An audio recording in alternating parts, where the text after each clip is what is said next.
कश्मीर धरती पे स्वर्ग, भारत का स्विट्जरलैंड और दुर्भाग्यवश भारत का सबसे ज्यादा मिलिटराइज्ड जोन। आपके घर जला दिए गए तो आप कहाँ रहेंगे? एक नंबर हमारे पास आता है, इस सब से निकल के वो आता है 30,000 plus 6 were killed during 1947 and that's a very big number considering कि उस टाइम की पॉपुलेशन हमारी वाज लेस देन 1 लाख। उनको रिफ्यूजी कैंप्स में जाना पड़ा। कुछ लोग दिल्ली के रिफ्यूजी कैंप्स में आए कश्मीर से, कुछ लोग कश्मीर में ही श्रीनगर सिटी में रिफ्यूजी कैंप्स बनाए गए, वहाँ पे रहे। तो वो एक एस्पेक्ट था जो सिक्स के बारे में काफ़ी लोगों को नहीं पता है। बैटल ऑफ इच्छाम एंड अतना है बुक में जी। वो एक ऐसा चैप्टर था जो हिस्ट्री में पता नहीं क्यों मिसिंग है। उस चैप्टर को आप डिलीट करते हैं हिस्ट्री से तो कश्मीर आज पाकिस्तान का पार्ट होता है। तो आर्मी तो वैसे भी 4 दिन के बाद पहुंची जी। तो फिर 4 दिन तक क्या हुआ? कश्मीर कैसे बचा रहा? वो था इच्छाहामा और जो अतना के सिक्स थे, उन्होंने कबालीज को होल्ड ऑफ करके रखा 2-3 दिन तक जी। तो आर्मी तो वैसे भी 4 दिन के बाद पहुंची जी। तो फिर 4 दिन तक क्या हुआ? कश्मीर कैसे बचा रहा? वो था इच्छाहामा और जो अतना के सिक्स थे, उन्होंने कबालीज को होल्ड ऑफ करके रखा 2-3 दिन तक जी। क्यों आपको लगता है कि फिर से सिख कम्युनिटी को टारगेट किया गया कश्मीर में? तो चिट्टी सिंहपुरा एक ऐसा मैसेकर था सिक्स का, जिसमें शाम को जब सिक्स गुरुद्वारा से वापस आ रहे थे उस टाइम पे उनको जो अपने घरों में थे उनको घरों से निकाला गया, जो रोड पे थे उनको पकड़ा गया। तो ऑलमोस्ट 35 सिक्स को लाइन अप करके पॉइंट ब्लैंक पे शूट किया गया वहाँ पे, जिसके चलते हमारी फैमिली ने भी कश्मीर से माइग्रेट किया कि हम भी कश्मीर छोड़ के फिर जम्मू में शिफ्ट हो गए थे। तो अगर पाकिस्तान के पास चला भी जाता है कश्मीर तो मुझे नहीं लगता कि हार्डली 20-25 मिनट से ज़्यादा उसके पास रह पाएगा। बिल्कुल। नमस्कार दोस्तों, स्वागत है फिर से सबका किताबी बातों में। मैं अभिषेक हूँ। दोस्तों, आज किताबी बातों में बात करेंगे कश्मीर की। जी हाँ, कश्मीर धरती पे स्वर्ग, भारत का स्विट्जरलैंड और दुर्भाग्यवश भारत का सबसे ज़्यादा मिलिटराइज्ड जोन। भारत और पाकिस्तान के कॉन्फ्लिक्ट का एक अहम हिस्सा कश्मीर। और जब भी हम बात करते हैं कश्मीर की, दुर्भाग्यवश हम बात करते हैं मिलिट्री की, दुर्भाग्यवश बात करते हैं टेररिस्ट अटैक्स की। कश्मीर की यह कहानी जो 1947 से चलती आ रही है, जिसमें बहुत से किरदार रहे हैं, एक ऐसे किरदार, एक ऐसी कम्युनिटी जिसकी कहानी कुछ हद तक छुप गई। जी हाँ, मैं बात कर रहा हूँ कश्मीर के सिखों की। जब हमने बात करी मैसेकर्स की, जब हमने बात करी कश्मीरी पंडितों की, उन सब कहानियों में कहीं ना कहीं कश्मीर के सिखों की कहानियां छुप गईं। और इस विषय में आज बात करने लगे मेरे साथ हैं लेखक भूपिंदर सिंह बाली जी। इनकी latest book those who stayed the Sikhs of Kashmir के बारे में आज हम बात करेंगे। भूपिंदर, आपका बहुत बहुत स्वागत है किताबी बातों में। थैंक यू अभिषेक जी, मुझे होस्ट करने के लिए। तो भूपिंदर, मैं आपकी प्रोफाइल देख रहा था, आपकी किताब पढ़ने के साथ साथ लेखन से आपका एक करियर रहा है, लेखनी में करियर रहा है और टीचिंग में रहा है। काफ़ी आपने आर्टिकल्स ऑलरेडी लिखे हैं जो कई रिप्यूटेड मैगजीन्स में पब्लिश हुए हैं। आपने पोएट्री लिखी है, शॉर्ट स्टोरीज लिखी हैं कश्मीर के बारे में, और specially the Sikhs of Kashmir. ये बुक लिखने का इंस्पिरेशन कैसे आया?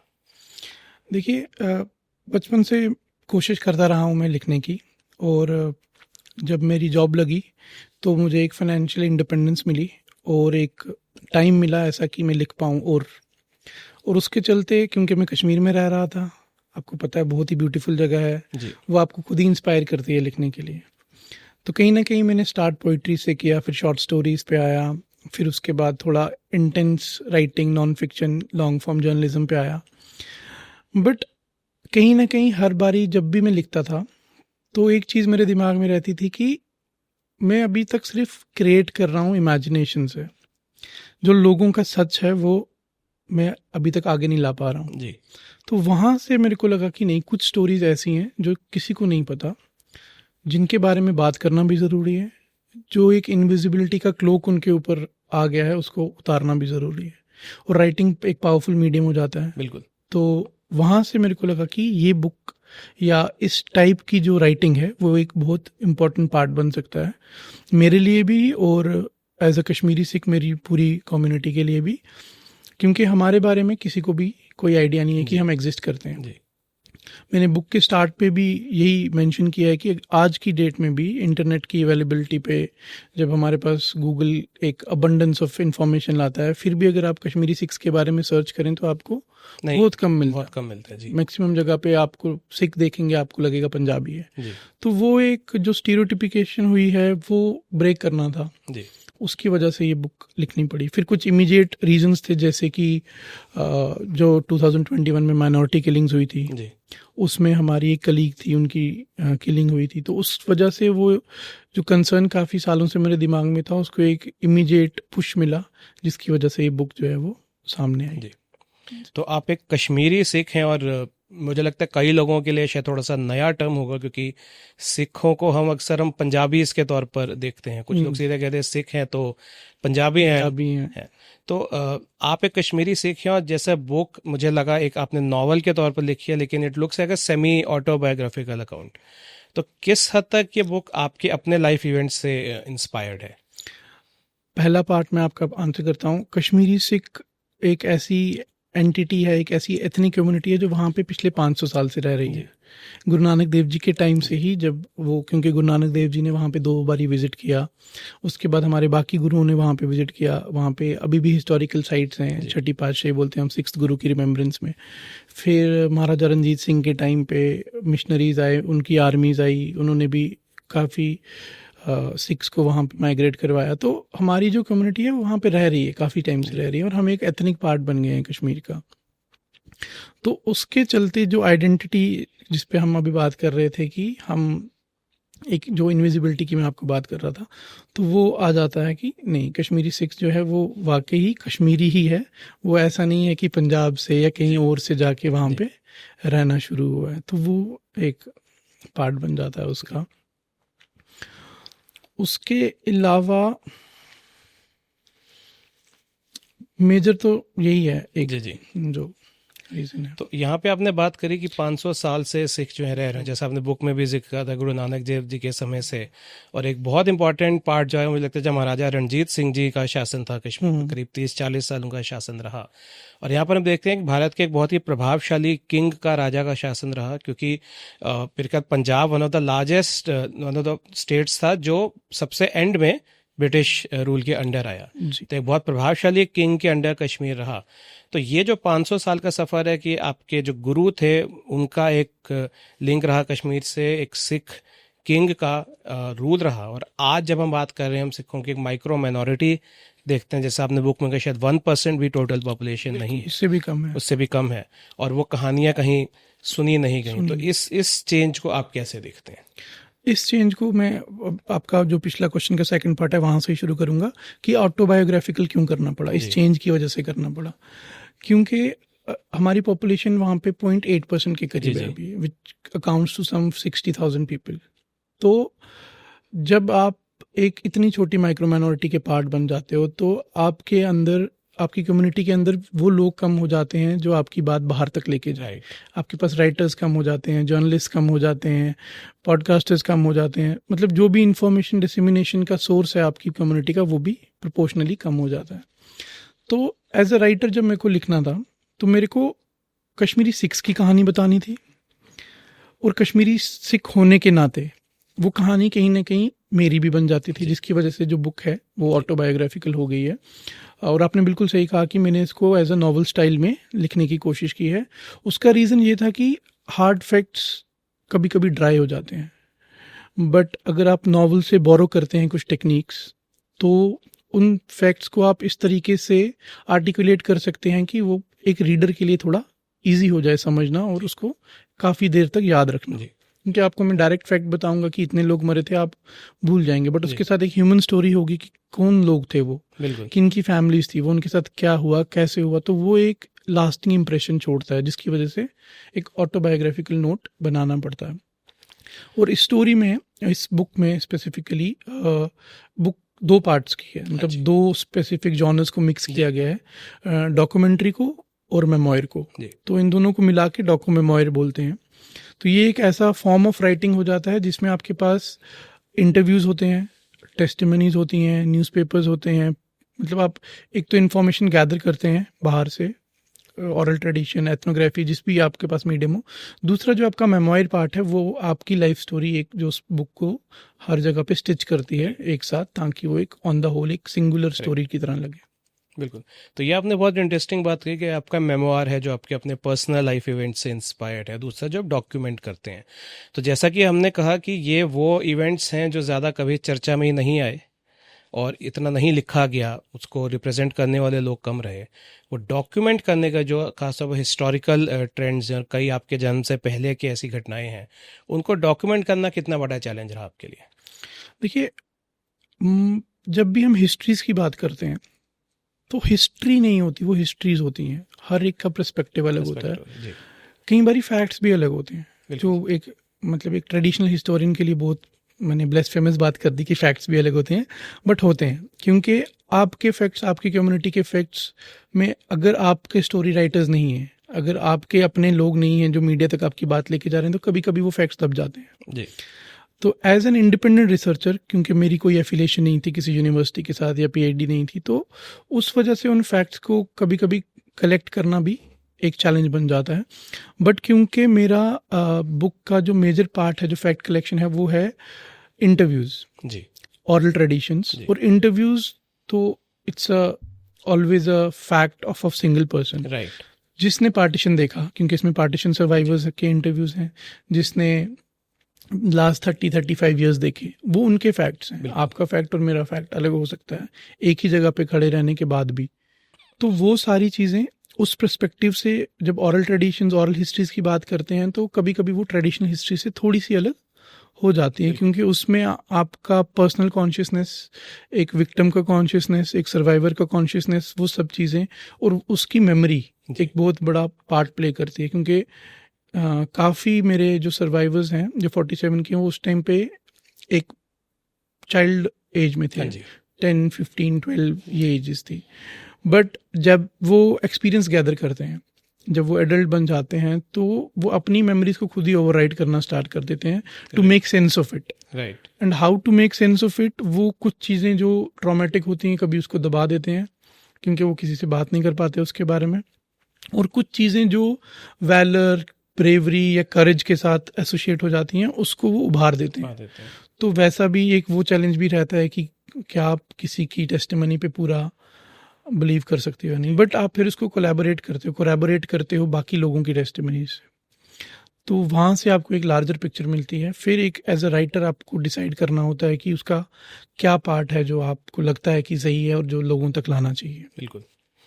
तो भूपेंद्र, सबसे जो मुख्य बात अगर हम कहें इतिहास में, महाराजा रंजीत सिंह जी के शासन के बाद कश्मीर भी क्योंकि ब्रिटिश रूल के अंडर रहा, मुझे लगता है जो एक बहुत इंपॉर्टेंट पॉइंट आया वो आया 1947, जब हमने भारत का विभाजन देखा, और ख़ासतौर पे जब कश्मीर में जो संघर्ष रहा। और अगेन, जैसा हमने कहा कि वो ज़्यादातर हम एक हिंदू मुस्लिम संघर्ष के हिसाब से देखते हैं, वही कश्मीर में सिखों की कहानी कहीं ना कहीं दबी रह गई, और आज आप जैसे लेखक उसको लाने की कोशिश कर रहे हैं आम जनता तक।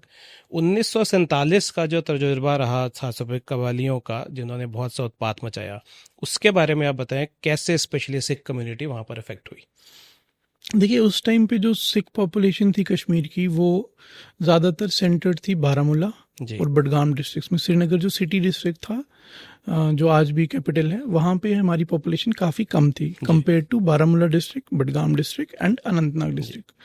तो वहाँ पे अनंतनाग तक तो कबाली पहुँचे नहीं, बट बारामूला के रास्ते, मुजफ्फराबाद के रास्ते जो वो लोग आए, तो जहाँ जहाँ से वो आए, उन्होंने वहाँ पे पूरी तरह से जो तबाही है वो मचाई। पूरे गांव के गांव जला दिए गए, लोगों को मार दिया गया, रेप्स हुए, अबडक्शंस हुई, काफ़ी लोगों को ले गए साथ में, वहाँ पे जाके फ्लैश मार्केट्स में बेचा गया। तो जो एक नंबर हमारे पास आता है, इस सब से निकल के वो आता है 30,000 plus Sikhs were killed during 1947, and that's a very big number considering कि उस टाइम की पॉपुलेशन हमारी was less than 1 lakh, like 70 to 80,000। तो मतलब 40% के करीब, 40% के करीब, हाँ, दुर्भाग्यवश उनको अपनी जान गंवानी पड़ी। प्लस जान गंवाना is a hard fact, but उसके अलावा जो चीज़ें होती हैं, आपके घर जला दिए गए तो आप कहाँ रहेंगे? तो मतलब जो बच गए उनको भी प्रॉब्लम्स हैं, उनको रिफ्यूजी कैंप्स में जाना पड़ा। कुछ लोग दिल्ली के रिफ्यूजी कैंप्स में आए कश्मीर से, कुछ लोग कश्मीर में ही श्रीनगर सिटी में रिफ्यूजी कैंप्स बनाए गए, वहाँ पे रहे 5 से 7, 8 साल तक लोग अपने घरों से बाहर रहे। उसके बाद वापस वो अपने गाँव में गए और फिर से अपनी लाइफ जो है वो स्क्रैच से स्टार्ट की। तो वो एक एस्पेक्ट था जो सिक्स के बारे में काफ़ी लोगों को नहीं पता है। उसके अलावा भी मैं आपको बताता हूँ कि मैं स्टोरीज में नहीं जाऊँगा क्योंकि वो बहुत ही इमोशनल और वायलेंस और गोरी हैं। तो वो अगर हम उसके ऊपर डिटेल में बात करेंगे तो काफ़ी ट्रिगर वार्निंग्स आ जाएंगी, बट वो बुक पढ़ने पे लोगों को पता चलेगा कि क्या क्या हुआ था, कैसे कैसे हुआ था। अभी तक लोग उस चीज़ को जो याद करते हैं उनको नाइट में आते हैं, वो नींद से उठ जाते हैं। और खाली सिक्स की बात नहीं कर रहा मैं आपको, जिन्होंने इनको देखा, जो वहाँ की लोकल कम्युनिटी, जो उस टाइम पे मुस्लिम जो देख रहे थे ये सब होते, वो आज तक भी आराम से नहीं सो पा रहे हैं। तो ऐसी चीज़ें हुई हैं वहाँ पे। बट उसके अलावा भी कुछ चैप्टर्स हैं जो हिडन रहे, जैसे कि बैटल ऑफ इच्छाम एंड अतना है बुक में। वो एक ऐसा चैप्टर था जो हिस्ट्री में पता नहीं क्यों मिसिंग है, बट बहुत इंपॉर्टेंट था, क्योंकि उसकी बिना अगर उस चैप्टर को आप डिलीट करते हैं हिस्ट्री से तो कश्मीर आज पाकिस्तान का पार्ट होता। बिल्कुल, इतना इम्पोर्टेंट बिल्कुल चैप्टर है। और उस चैप्टर को आप छोटे छोटे हिंट्स आपको मिलते रहते हैं अलग अलग जगहों से कि वो चीज़ हुई है, लेकिन उसके ऊपर कोई बात नहीं करता। फॉर एग्जांपल मानिक शाह जब कश्मीर आए थे मेनन के साथ जी, तो आपने मूवी में भी देखा होगा कि उसने प्लेन में भी ये बात की थी कि अगर कश्मीर में 2 दिन तक और आर्मी नहीं पहुंचती है तो हमारे लिए कश्मीर हासिल करना मुश्किल हो जाएगा। बिल्कुल। तो आर्मी तो वैसे भी 4 दिन के बाद पहुंची जी, तो फिर 4 दिन तक क्या हुआ, कश्मीर कैसे बचा रहा? वो था इच्छाहामा, और जो अतना के सिक्स थे उन्होंने कबालीज को होल्ड ऑफ करके रखा 2-3 दिन तक जी, ताकि वो एयरपोर्ट कैप्चर ना करें। और वहां से airport is hardly 15 to 20 kilometre. अगर वो कैप्चर होता तो शायद कश्मीर का पूरा इतिहास चेंज होता। हमारा इंडिया का ही आप देखें मैप चेंज होता, पॉलिटिक्स, जियो पॉलिटिक्स, हम इमेजिन भी नहीं कर सकी। हम एक different time line of space में होते कि हम कंप्लीटली अलग लाइफ जी रहे होते आज की डेट में।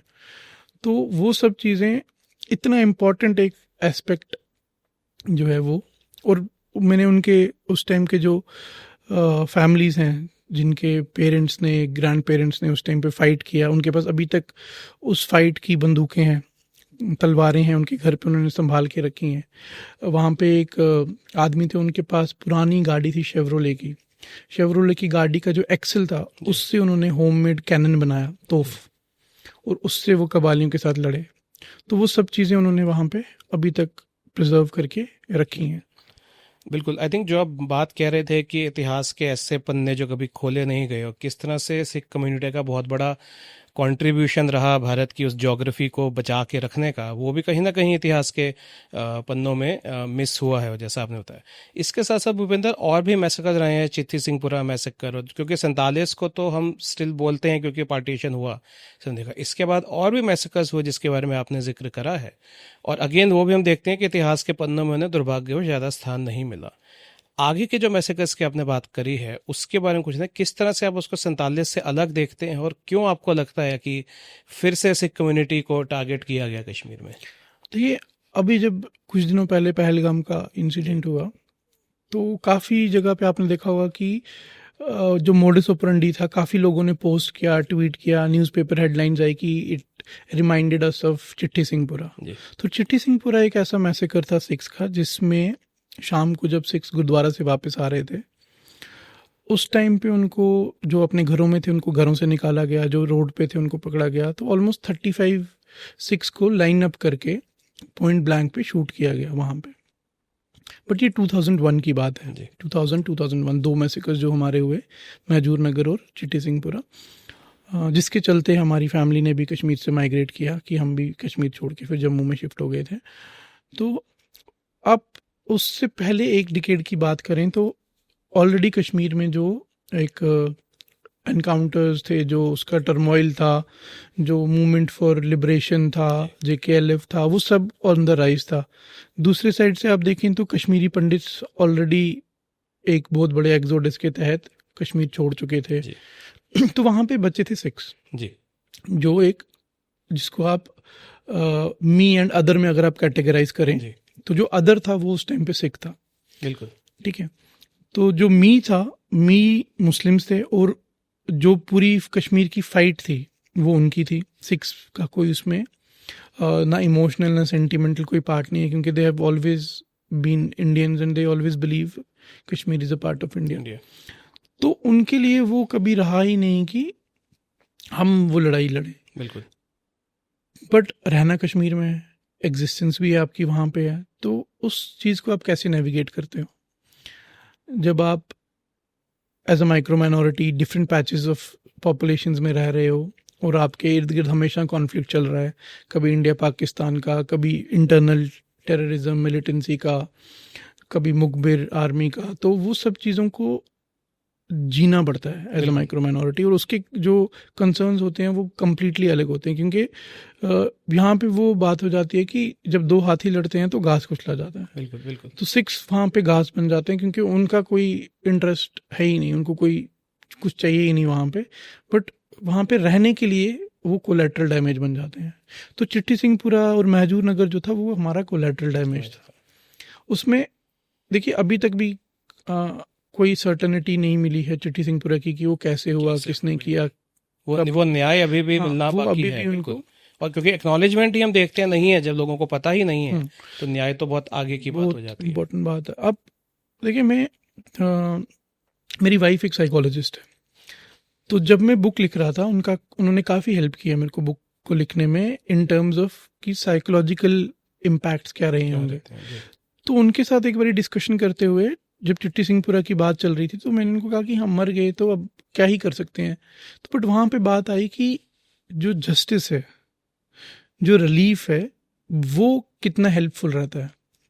कि अगर किसी आदमी को पता है कि हाँ मेरे फैमिली में किसी को मारा गया है और जिसने मारा है he has been brought to justice, तो उसकी लाइफ ईजी हो जाती है। बट अगर वो जस्टिस सर्व ही नहीं हुआ कभी, तो वो हमेशा उस चीज़ को वो जो उनका पोस्ट ट्रॉमेटिक रहता है एक्सपीरियंस, वो कभी रुकता ही नहीं, उसके लिए कभी वो स्टॉपेज ही नहीं आता है। तो जब चिट्ठी सिंहपुरा या महजूर नगर जब ये दोनों इंसिडेंट्स हुए, उनमें कभी भी वो जस्टिस जो है वो सर्व ही नहीं हो पाया। तो वो फैमिलीज आज भी पूछती हैं कि क्या, क्यों। बिल्कुल। मतलब अब तो कुछ हो, बट वो उसका कोई आंसर उनको कभी भी नहीं मिलेगा, और उनको पूरी लाइफ उस चीज़ के साथ जीना पड़ेगा कि जो हमारे साथ हुआ वो उसके जो ब्लैंक्स हैं वो कभी फिल ही नहीं कर पाएंगे। तो यहाँ पे भूपेंद्र आपने एक बहुत इंपॉर्टेंट बात बोली कि आप जो भी सिख कम्युनिटी है वो रही है, दे बिलीव कि Kashmir is a part of India.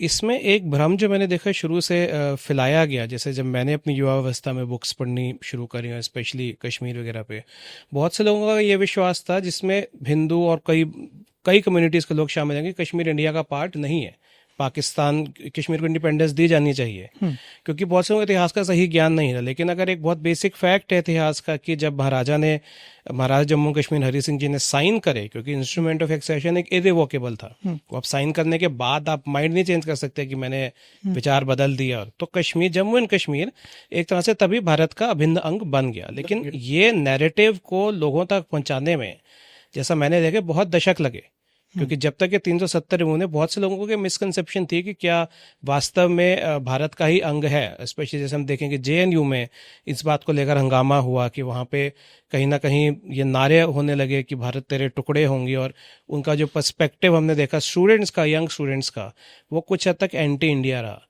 तो जो भी हम मैसेकर्स की बात करते हैं, जब पूरे कश्मीर मुद्दे की जब बात करते हैं, तो क्या आपको लगता है कि मिसकम्युनिकेशन एक बहुत बड़ा डिसएडवांटेज रहा है शुरू से ही, 47 के बाद से?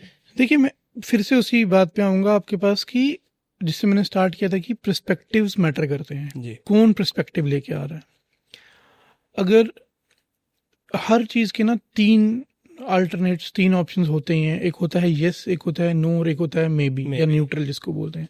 तो जब हम कश्मीर की बात करते हैं वहाँ पे भी यही होता है, कुछ लोग एंटी इंडिया हैं, कुछ लोग एंटी पाकिस्तान है, कुछ लोग न्यूट्रल हैं, and that goes for all, Sikhs, Muslims, Hindus, सबके लिए, ठीक है। बट दैट डिपेंड्स कि किसके क्या इन्वेस्टेड इंटरेस्ट्स हैं, ठीक है। जो मेजॉरिटी सेंटीमेंट है, इसको कलर कर दिया गया है कि सारे मुस्लिम्स को आज़ादी चाहिए, वो एक मीडिया क्रिएटेड बायस है, ऐसा नहीं है, सबको नहीं चाहिए। कुछ हैं जो बहुत खुश हैं इंडिया के साथ, कुछ हैं जिनको फ़र्क ही नहीं पड़ता, कुछ हैं जो आज़ाद कश्मीर की डिमांड करते हैं, कुछ हैं जो पाकिस्तान के साथ मिलना चाहते हैं। तो हम क्या करते हैं, हम सबको क्लब कर देते हैं एक ही फैक्शन में कि नहीं सभी एंटी इंडियंस हैं, वैसा नहीं है वहाँ पे। सेम गोज़ फॉर सिक्स, सारे सिक्स को हम ये भी नहीं बोल सकते कि सब इंडियंस हैं, कुछ उनमें भी होंगे जिनके अपने पॉलिटिकल इंटरेस्ट होंगे या कोई भी इंटरेस्ट होंगे जो आज़ाद कश्मीर के लिए बात करेंगे, या जो बोलेंगे कि 370 गलत था, या जो बोलेंगे कि नहीं कश्मीर को पाकिस्तान का पार्ट होना चाहिए, तो वो पर्सन टू पर्सन कहीं ना कहीं पे डिपेंड कर जाता है। बट जो मेजॉरिटी सेंटीमेंट्स है वो यही है, सिक्स की एटलीस्ट जो मैं बोल सकता हूँ कि वो पीसफुल लाइफ चाहते हैं। बिल्कुल। उनको पता है कि इंडिया ही जो है वो एक बेटर ऑप्शन है हमारे पास, क्योंकि पाकिस्तान खुद अभी उतना स्टेबल ही नहीं हो पा रहा है। बिल्कुल, है ना। तो अगर पाकिस्तान के पास चला भी जाता है कश्मीर, तो मुझे नहीं लगता कि हार्डली 20-25 मिनट से ज़्यादा उसके पास रह पाएगा। बिल्कुल। उसको खुद ही गिव अप करना पड़ जाएगा। वो इकोनॉमिकली, पॉलिटिकली हर तरह से अनस्टेबल हो चुका है। ठीक है, तो वो एक, और आज़ाद कश्मीर की अगर हम बात करें, इस पर बहुत डिबेट्स हो चुकी हैं कि आज़ाद कश्मीर कैसे सर्वाइव करेगा, क्या उसके पास अपनी आर्मी है, क्या उसके पास अपने इतने रिसोर्सेज हैं, और ख़ासकर जब वो 3 बॉर्डर्स को टच करेगा, इंडिया, पाकिस्तान और चाइना, तो क्या वो अपने आप को इंडिपेंडेंट रख पाएगा और कितनी देर रख पाएगा जी। और जो उसके बाद वहाँ पे वॉर होगा उसको कैप्चर करने के लिए वो 3 कंट्रीज़ का, या कोई एक ही कंट्री करती है, फॉर एग्जांपल कश्मीर के लोगों के ऊपर ही वॉर कर देती है अपने आप के साथ उसको क्लब करने के लिए, तो क्या वो उसको सर्वाइव कर पाएंगे? तो वो सारी चीज़ें हैं जो जिसके आंसर्स किसी के पास किसी के पास नहीं। तो वो एक एज अ क्वेश्चन ही कभी कभी मुझे, और ये बॉर्डर स्टेट्स, बॉर्डर कंट्री के साथ ये हमेशा से ही रहता है। इनफैक्ट अगर हम इतिहास पढ़ें तो पाकिस्तान बनने की एक वजह भी थी कि ब्रिटिशर्स को एक बेस चाहिए था, उन्होंने इस पाकिस्तान के आइडिया को इनकरेज करा क्योंकि इंडिया नॉन अलाइनमेंट की तरफ था, और कहीं ना कहीं ब्रिटिशर्स को था कि ब्रिटिश और रशिया के बीच जो ग्रेट गेम थी उनको कहीं ना कहीं एक पॉन चाहिए था, उनको पाकिस्तान के रूप में जब दिखा उन्होंने उसको इनकरेज करा क्योंकि वो ऐसा बॉर्डर बीच में था between Asia and rest of the world. तो कहीं ना कहीं जैसा आपने कहा कि ये कश्मीर की आज़ादी अगर आप उस एंगल से भी देखें तो भी कहीं ना कहीं वो एक सस्टेनेबल आइडिया उस लिहाज से नहीं लगता। तो बिंदु दोबारा बुक पर आते हैं, आपने एक बहुत इंपॉर्टेंट मुद्दा उठाया सिखों का। Other than the story of six इस बुक में क्या है? यदि कोई बुक पढ़ना चाहता है तो उसके लिए इस बुक में other than the story of Sikhs which was definitely needed to be told, और इसमें क्या क्या आपने लिखा है? देखिए जब टाइटल पे हम जाते हैं तो हमें लगता है कि कहीं ना कहीं बुक सिर्फ सिक्स के बारे में है, बट ऐसा नहीं है। ये बुक है एक माइक्रो माइनॉरिटी के बारे में जो एक कन्फ्लिक्ट एरिया में रहती है जी। तो ये उन सब माइक्रो माइनॉरिटीज़ के साथ एसोसिएट हो जाएगी जो कहीं पे भी वर्ल्ड के किसी भी पार्ट में एज अ माइक्रो माइनॉरिटी रहते हैं और जो एरिया कन्फ्लिक्टेड है, या अगर कन्फ्लिक्टेड नहीं भी है, जस्ट माइक्रो माइनॉरिटी अगर आप रह रहे हैं कहीं पे भी, तो आप कहीं ना कहीं बुक के साथ अपने आप को एसोसिएट करना आपके लिए आसान हो जाएगा। आप एज अ रीडर आपको लगेगा कि नहीं ये सिर्फ सिक्स की स्टोरी नहीं है, ये हर एक उस आदमी की स्टोरी है जो एज अ माइक्रो माइनॉरिटी कहीं पे भी रह रहा है। क्यों? क्योंकि चैलेंजेस सबके सेम है जी। The problem is numbers.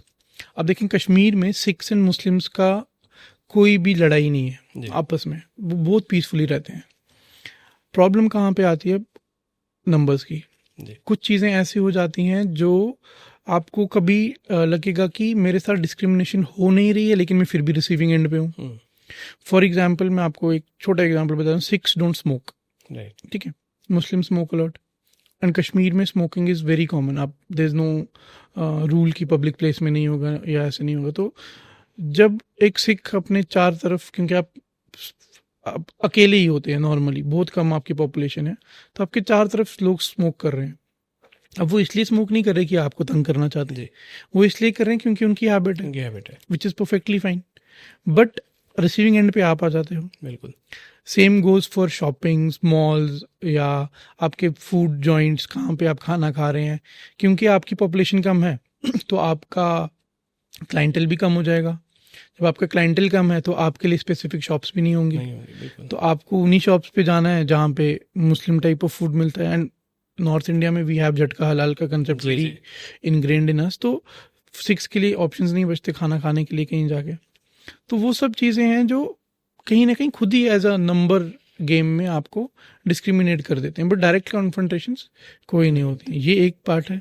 दूसरा पार्ट है रीडर्स के लिए, जो स्टूडेंट्स ऑफ लिटरेचर हैं या जो for the love of reading करना चाहते हैं, उनके लिए इस बुक में काफ़ी चीज़ें मिलेंगी उनको। फॉर एग्जाम्पल ये जो जॉनर है डॉको मेमोयर, ये इंडिया में बहुत कम ट्राई किया गया है अभी तक। आपको इसमें बहुत कम बुक्स मिलेंगी जो डॉको मेमोयर की तरह लिखी गई हैं। ये वेस्ट में काफ़ी ऑथर्स ने इसको यूज़ किया है टेक्निक को, तो वो एक पार्ट उनको मिलेगा। उसके बाद इस बुक में एक और इम्पोर्टेंट चीज़ है जो है क्योंकि मेरी वाइफ जो है वो मलयाली है, केरला से है, मैं कश्मीर से हूँ, और कहीं ना कहीं बुक जो है वो मेरा मेमोयर है। तो एक लव स्टोरी है कश्मीर और केरला के दो लोगों के बीच की, जो एक कंट्रास्ट क्रिएट करती है कि कश्मीर में क्या हो रहा था और केरला में जो लोग हैं वो उस चीज़ को कैसे देखते हैं। फॉर एग्जांपल, छोटा सा मैं आपको एग्जांपल देता हूँ कि बुक में एक जगह पे है कि केरला में on the west there is the sea जी which brings a cool air and a lot of seafood. But Kashmir में on the west there is Pakistan which brings a lot of ammunitions and right tension. तो ये contrast है। इस तरीके के और भी काफ़ी कंट्रास्ट हैं। फॉर एग्जांपल, मेरी चाइल्डहुड कैसी रही है और मेरी वाइफ की चाइल्डहुड कैसी रही है। मेरी मेमोरीज हैं हड़तालों की, बॉम्ब ब्लास्ट की, शूटिंग्स की। उसकी जो मेमोरीज हैं वो हैं उसके ग्रैंड पेरेंट्स के साथ एंजॉय करने की, उसके फ्रेंड्स के साथ एंजॉय करने की, उसकी fun filled joys happy memories हैं। मेरी उसका अपोजिट हो जाता है। राइट तो वो एक आपको एक ह्यूमन पर्सपेक्टिव, एक साइकोलॉजिकल पर्सपेक्टिव भी देता है चीज़ों का कि as a Kashmiri, as a micro minority आप किन चीज़ों को फेस करते हो, और as a normal majority person आपके जो लाइफ है वो कैसी होती कैसे है। एक और चीज़ दर्शाता है कि जब दो लोग दो अलग अलग स्टेट से मारी करते हैं, जब वो सेम चीज़ को देखते हैं तो वो कितनी अलग हो जाती है। फॉर एग्जाम्पल, अभी जब जम्मू में पिछले दिनों ये अटैक चल रहा था वॉर का, जो बिगल बज रहा था, उसका पर्सपेक्टिव और मेरा पर्सपेक्टिव कितना अलग था। हमारे लिए it was a common occurring, जी, हमारे लिए इट वाज कि ठीक है, होता रहता है, क्योंकि आपने इतना देखा है बचपन से, we have seen it so much. Conflict zone ही हम कहते हैं कश्मीर को। तो हमारे लिए दैट वाज कि ठीक है, हो जाता है। उसके लिए it was a sleepless night कि ये क्यों हो रहा है, कैसे हो रहा है। हम कभी क्यों और कैसे को सोच ही नहीं रहे। हम सोच रहे हैं ठीक है, हो रहा है, कल बंद हो जाएगा। जो मुझे लगता है शायद लार्ज पार्ट ऑफ इंडिया के लिए वो स्लीपलेस नाइट्स थी, क्योंकि जब देख कॉन्फ्लिक्ट जिस तरह से बढ़ रहा था और सब यही कह रहे we are in a war. Official एक डिक्लेरेशन नहीं था, बट एवरीवन वाज सेइंग कि we are in a war with Pakistan. और जो 90s में पैदा हुए, उनका जो पर्सपेक्टिव है लाइफ को देखने का वो बहुत अलग है, खासकर कश्मीर में जो पैदा हुए, क्योंकि वो पैदा ही टर्मोइल में हुए। बिल्कुल। तो उन्होंने पीस कभी देखा ही नहीं पहले का। जो 80s में पैदा हुए उन्होंने कुछ टाइम ऑफ पीस देखा था, बट जो 90s में पैदा हुए वो हमेशा ही टर्मोइल में रहे। तो उनके लिए ग्रेनेड फटना, बॉम्ब ब्लास्ट होना, it's very normal, it's so normalize कि वो फील ही नहीं करते उस चीज़ को कि वो कुछ एक्सेप्शनल हो रहा है। तो वो एक कंट्रास्ट भी एक रीडर को मिल जाएगा। काफ़ी चीज़ें हैं जो रीडर वहाँ से एक्सट्रैक्ट कर सकता है। तो उसके बाद हाँ, एक और इम्पोर्टेंट चीज़ मैं आपको बताता हूँ इसमें, आर्टिकल 370 के बाद 35A के बाद क्या हुआ, क्या चेंजेस आए, उसकी जो ग्राउंड रियलिटीज़ हैं वो भी हैं। क्योंकि आप जब मीडिया में देखते हैं तो आप कई बारी वो न्यूज़ सुनते हैं जो आप तक काफ़ी हैंड्स चेंज करके आई होती है, बट इसमें एक वो पर्सपेक्टिव भी है जो माइनॉरिटी के बेसिस से है, जो सिर्फ मुस्लिम के बेसिस पे नहीं है, जो हिंदू, सिख्स और जो बाकी माइनॉरिटीज़ हैं उनके व्यू पॉइंट को लेके भी चलता है कि 370 के बाद उन्हें कैसा लगा, उन्हें क्या महसूस हुआ, उनके लिए क्या चेंजेस आए। तो वो भी मेरा अगला सवाल एक्चुअली उसी पे ही था कि अगर जब हम सिख पर्सपेक्टिव की बात कर रहे हो, 370 का हटना एक बहुत बड़ी घटना माना जाता है आज़ाद भारत की कश्मीर को लेके। तो यहाँ पे अगर मैं आपसे पूछूं कि as a Sikh, as a Kashmiri Sikh, आप कैसे देखते हैं 370? क्योंकि जब हम पर्सपेक्टिव्स की बात कर रहे हैं तो वही सबके अलग पर्सपेक्टिव, क्योंकि बहुत लोग कहते थे ब्लड बात हो जाएगा अगर 370 हटा। फॉर्चुनेटली वैसा नहीं हुआ कि हमने रोज के रोज कुछ इतना बड़ा कॉन्फ्लिक्ट देखा। हम कह सकते हैं to a large extent it was a very peaceful exercise, कम से कम इसने उस तरह से नहीं बढ़ाया। तो यहाँ पे मैं जानना चाहता था एज अ कश्मीरी सिख, आप 370 के हटने के उस समय को और उसके बाद के, अब क्योंकि अब तो 5-6 साल हो गए, कश्मीर को कैसे देखते हैं? देखिए, 3 चीज़ें हैं। एक 370 के पहले का टाइम जी, एक 370 के हटने का ड्यूरेशन जो 2-3 महीने का ड्यूरेशन रहा, और एक उसके बाद का टाइम। उसके पहले का टाइम हम सबको पता है कि कैसा था, बहुत ही ज़्यादा वो कन्फ्लिक्टिंग था। कन्फ्लिक्टिंग के साथ साथ वो बहुत ही ज़्यादा स्पॉन्टेनियस था। स्पॉन्टेनियस इन द सेंस कि कभी भी कुछ भी हो रहा था। बिल्कुल ठीक है। तो हड़तालें हो जाती थी, शटडाउन्स हो जाते थे, इंटरनेट ब्लॉकेज हो जाता था। ये सब चीज़ें बहुत कॉमन थी कश्मीर में 2019, इससे पहले 370 से पहले। फिर एक ड्यूरेशन आता है 370 का, जिसमें अगस्त में जब इसको रिवोक किया जाता है उसके 2 महीने तक वहाँ पे कंप्लीट ब्लैकआउट रहता है। बिल्कुल। उस ब्लैकआउट में जो पहला 1 महीना था, मैं आपको पर्सनली बताऊं, वहीं पे रह रहे थे हम, इंटरनेट बंद था, फ़ोन कॉल्स बंद थे, लैंडलाइंस बंद थे, टीवी बंद था। ऑलमोस्ट आपके पास रहने के लिए, जीने के लिए, जो पिछले 10 साल में आपने एक वो लाइफ बनाई है सोशल मीडिया के अराउंड या इंटरनेट और फ़ोन के अराउंड, वो सब बंद हो गया। सब बंद हो गया, बिल्कुल। फिर आपके पास रिस्ट्रिक्शन ऑफ मूवमेंट थी, आप घर से बाहर भी नहीं जा सकते थे, रोड सारे बंद थे, ट्रांसपोर्ट सारा बंद था, शॉप सारी बंद थी। तो आपके पास करने के लिए कुछ भी नहीं कुछ था। नहीं था। अब उसके इम्प्लीकेशंस क्या थे कि आपको पता ही नहीं है कि आपके बाकी रिश्तेदार कहाँ हैं, कैसे हैं, क्या हो रहा है उनके साथ, जिंदा हैं, मर गए हैं, क्योंकि आपके पास कोई न्यूज़ ही नहीं आ रही है। तो वो एक मेंटल स्ट्रेस बहुत ज़्यादा था। और एज अ सिख वो स्ट्रेस इसलिए भी ज़्यादा था क्योंकि मेरे साथ क्यों हो रहा है, बिल्कुल मेरी क्या गलती है इसमें, है ना। बिल्कुल। मेरी बस यही गलती है कि मैं कश्मीर में पैदा हो गया और मेरे को ही भुगतना पड़ रहा है, बट मेरा कोई इन्वॉल्वमेंट ही नहीं है इस पूरे गेम में राइट। कि मेरे को इसके रिपरकशंस देखने पड़े, है ना। तो वो चीज़ें ज़्यादा फिर बढ़ जाती हैं एक माइक्रो माइनॉरिटी के लिए। उसके अलावा फिर कुछ चीज़ें ऐसी थी जो कम्प्लीटली क्लूलेस था आदमी। आप देखें, जो कुछ चीज़ें दिमाग में आती हैं कि पेशेंट्स का क्या हुआ होगा, जी जी। जिनकी मैच्योरिटी डेट थी, डिलीवरी डेट थी, उन प्रेग्नेंट औरतों का क्या हुआ होगा, जिन बच्चों के एग्ज़ाम थे उनका क्या हुआ होगा, बिल्कुल। जिन लोगों की असाइनमेंट्स थी, जॉब असाइनमेंट्स थी, उनका क्या हुआ होगा। तो एक बहुत रिजिड चेंज है। नॉर्मल सिचुएशन नहीं है, नहीं, बहुत एक्सट्रीम आप बहुत सिचुएशन देख एक्सट्रीम। रहे हैं। तो कभी कभी जब हम बोलते हैं कि वो बहुत पीसफुल रहा, वो पीसफुल इन द सेंस ये रहा कि रोड पे कोई नहीं आया, जी। बट लोगों की लाइफ जो Life उथल पुथल हुई, बिल्कुल। वो उसका इम्पैक्ट बहुत था। उसका इम्पैक्ट अभी तक कई लोग झेल रहे हैं। कुछ लोग जो स्टूडेंट्स थे उनका 1 साल डिले हो गया उनकी एजुकेशन का। कुछ लोग अपने जो उनके एग्ज़ाम्स थे, कॉम्पिटिटिव एग्ज़ाम्स तक पहुंच नहीं पाए। कुछ लोग जो जॉब्स कर रहे थे उनको जॉब से निकाल दिया गया और उन्हें पता भी नहीं था कि हमें निकाल दिया गया। तो वो सारे रिपरकशंस थे उसके। बट फिर बात करते हैं उसके बाद के टाइम की। उसके बाद के टाइम से जो कश्मीर का जो एक हम बोलते हैं कि it's become completely conflict free, वो वैसा कुछ नहीं है। The modus operandi has changed. पहले it was AK-47, now it's pistols. तो अब क्या हो गया है कि there is an unidentified gunman who can be anybody, can be anywhere. तो जो सेंस ऑफ सिक्योरिटी है that has come down as compare to pre-370, क्योंकि pre-370 आपको पता था कि if you die either as a collateral or as somebody who is involved in something. But अब you can die anywhere. School में killings हो गई, banks में किलिंग्स हो गई, घरों में किलिंग्स हो गई, पब्लिक प्लेसेस में किलिंग्स हो गई, फार्मासिस्ट को मार दिया, गोलगप्पे वाले को मार दिया। तो who is safe? जो आपने बुक में भी जिक्र करा है, फार्मासिस्ट। वो क्या करता है, वो आपको मेंटली इतना कंफ्यूज कर देता है कि आप डरते हैं घर से बाहर जाने को। और आपके घर पे नॉक हो जाए, आप उससे भी डरते हैं कि क्यों हुआ, कौन है। अनइनवाइटेड गेस्ट्स को आप अजीब तरीके से देखने लग जाते हो, बेगर्स को आप अलग तरीके से देखने लग जाते हो। कोई आपकी गाड़ी के शीशे पे नॉक कर दे, आप शीशा उतारने से पहले सोचते हो कि गन तो नहीं होगी इसके जेब में। तो वो सारा, और हमने देखा कि 2021-22 में माइनॉरिटी किलिंग्स काफ़ी हुई। अभी फिर से पहलगाम ने फिर से हमारे वो वूंड्स को दोबारा से ताज़ा कर दिया।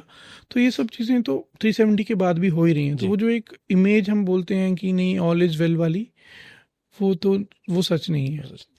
तो यहाँ भूपेंद्र फिर एक बात आती है कि 370 का हटना, और हम अगर देखें तो भारत ने अपने कॉन्स्टिट्यूशन के दायरे में वो चीज़ करी कि जो आपका कॉन्स्टिट्यूशन है, जो आपको एक राइट देता है, आपने उसको यूज़ करके एक आर्टिकल हटाया जो वैसे भी हम कहते हैं टेम्परेरी प्रोविजन था।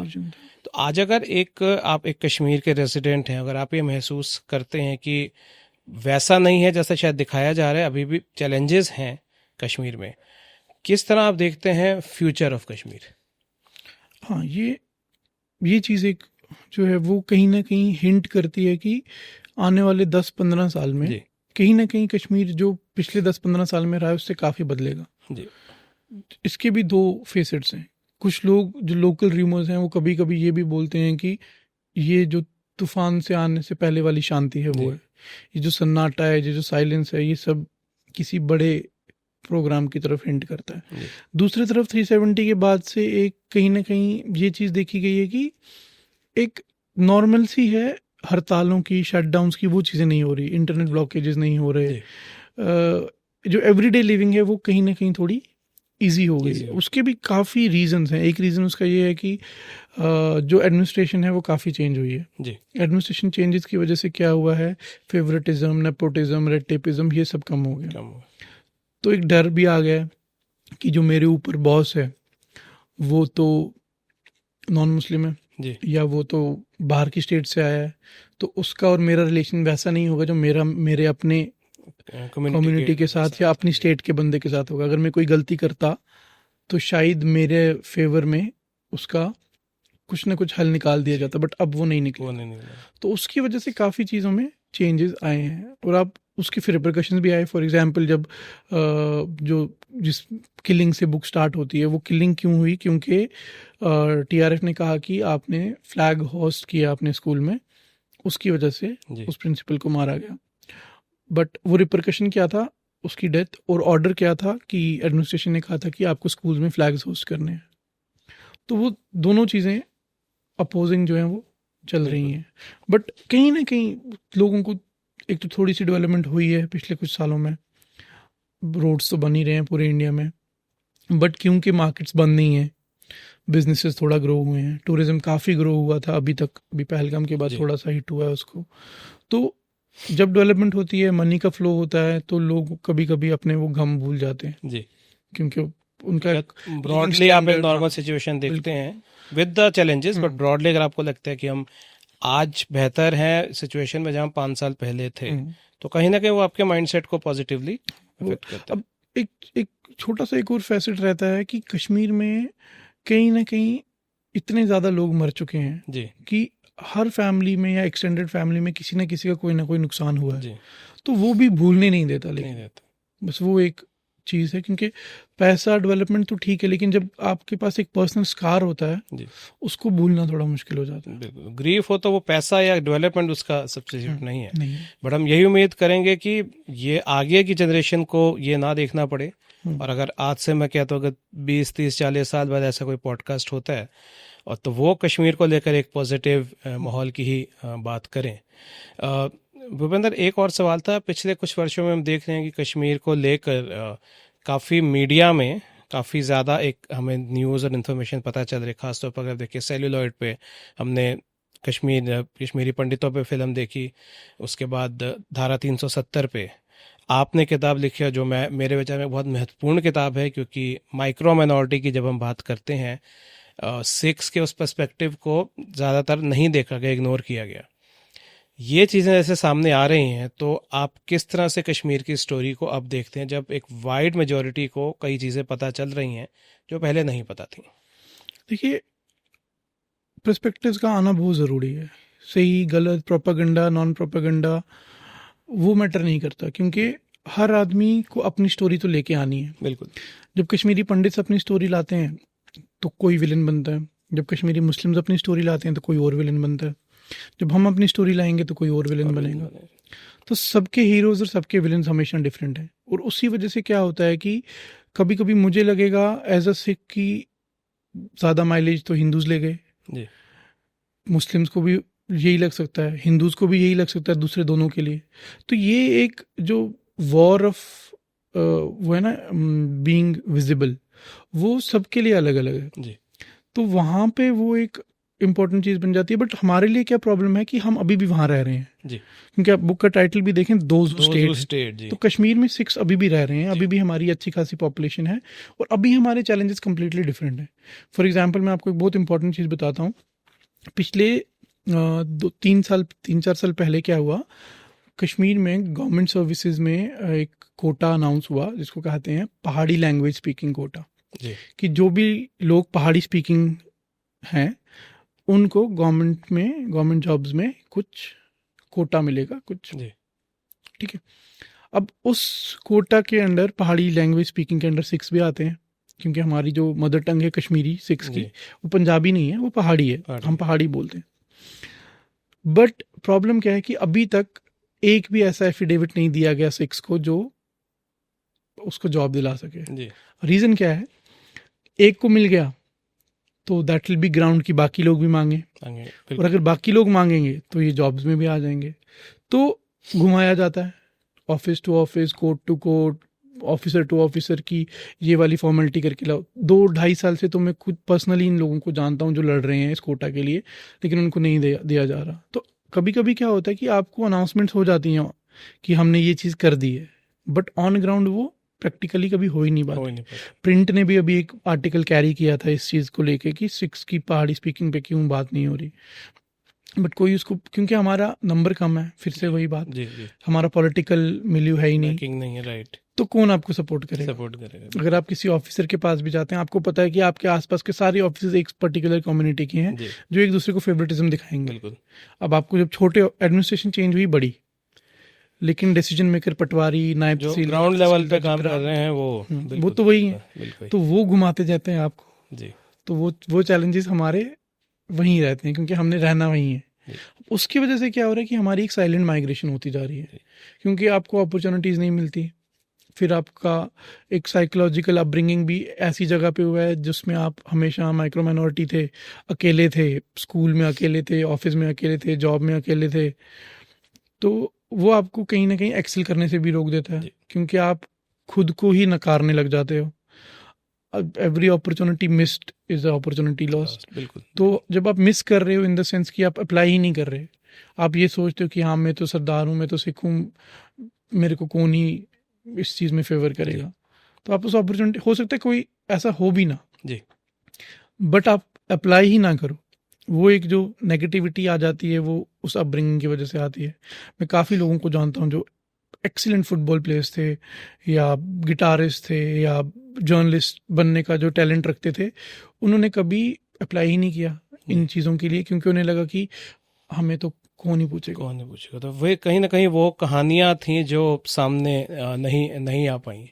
तो भूपेंद्र, लास्ट के 2 सवाल हैं जो बुक से संबंधित हैं। आपने 2021 से, जब बुक की शुरुआत 2021 के इवेंट से शुरू करा, कितना टाइम आपको लगा बुक लिखने में, और इस किताब को पब्लिश करवाने में क्या आपको कोई चैलेंजेस फेस करने पड़े? आई मीन पब्लिशर्स कितना ओपन थे, रिसेप्टिव थे इस आइडिया को लेकर?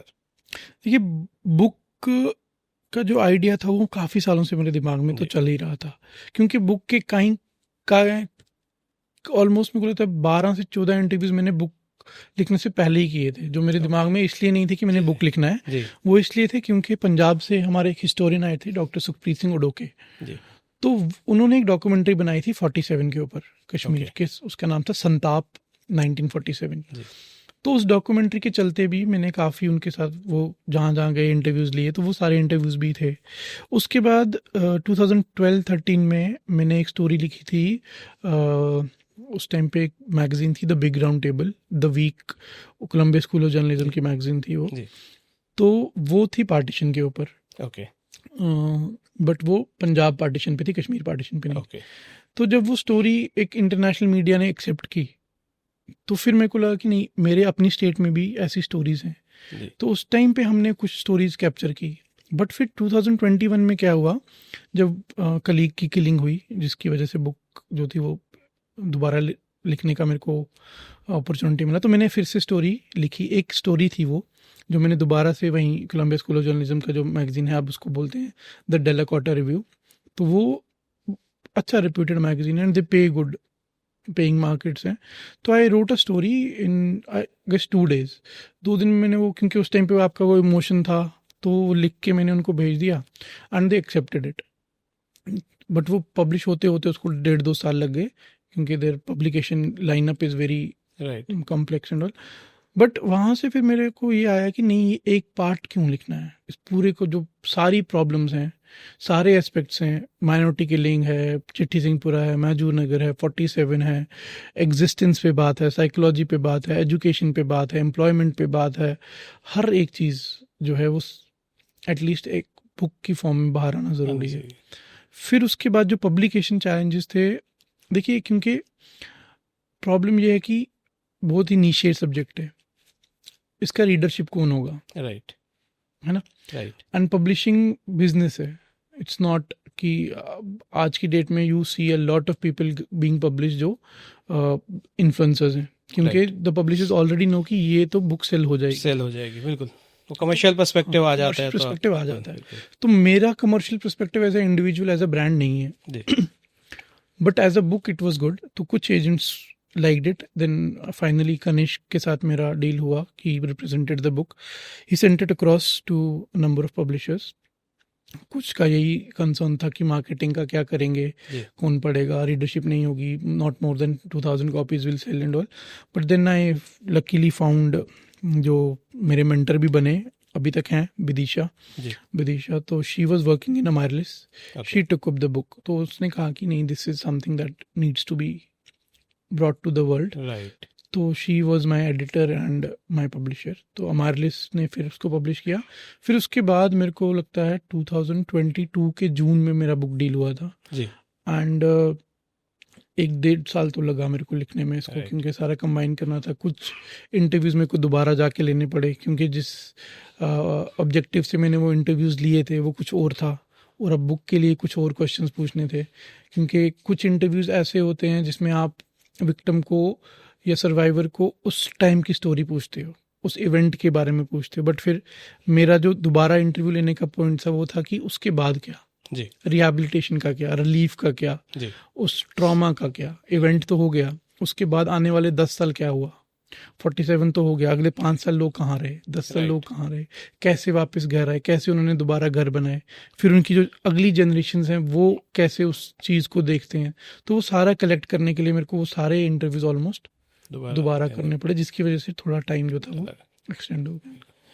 तो भूपिंदर, जैसा मैंने बुक पढ़ के रियलाइज़ किया, एक अनछुआ पहलू आपने लिखा, और मैं उम्मीद करता हूँ, हालांकि मेरे नॉलेज में ये फर्स्ट बुक है जो 6 पे लिखी गई, उम्मीद करता हूँ ये लास्ट ना हो, और लोग इस पर लिखें, लोगों को अवगत कराएं कश्मीर की सच्चाई से. देश की ऐसी सच्चाइयाँ जो किसी न किसी वजह से छुप गई, और इस तरह की और किताबें हैं, और पर्सपेक्टिव, जैसे हम बहुत एग्री करते हैं कि ऐसे पर्सपेक्टिव्स मिले.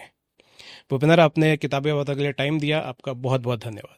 थैंक यू आपका होस्ट करने के लिए और मेरी बात और लोगों तक पहुंचाने के लिए. तो दोस्तों, ये तो भूपिंदर सिंह बाली, जिनकी book those who stayed the Sikhs of Kashmir के बारे में हमने बात करी. यदि आप भारत के इतिहास के अनछुए पहलुओं को जानना चाहते हैं, एक माइक्रो माइनॉरिटी की ज़िंदगी कैसी रही एक कॉन्फ्लिक्ट जोन में जानना चाहते हैं, तो ये एक ऐसी किताब है जो मैं सबको बहुत स्ट्रांगली रिकमेंड करूँगा. धन्यवाद.